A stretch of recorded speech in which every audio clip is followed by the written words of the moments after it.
ebadde nnene nnyo, kizibu nnyo ekibaddewo.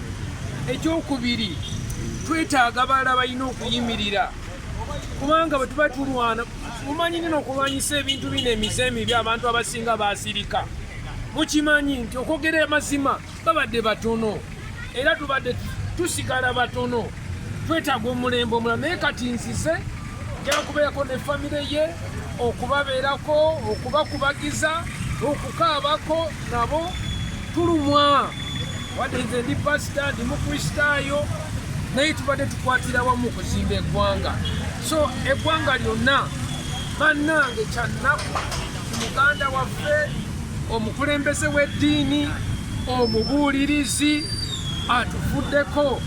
Ate ekiramuze ate bambi ayiiya, sintu kubeerawo kutwala ssente z'abalala bikibi. Muzaate abadde ayiiya nga nange bwe mulaba bwe tuyiiya. Mukimanyi nti bw'obeera toyiiya basobola okukugyawo ne bakutwala Bulaaya ne bakusirisa eddoboozi lye. Kati muzaate abadde ayiiya bizinesi, kutambuza abantu, atwogera wamu nga tuteesa.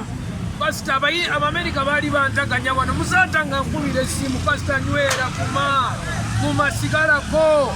Okitegeera abadde mundu yange nnyo. So kyannaku nti omusajja waffe atufuddeko, sinnaba kukikkiriza, njagala kumanya kyekibaddewo. Naye bannange bakwano be mwenna abaliyo mbasindikira okubakubagiza, tufiiriddwa emmundu ennene.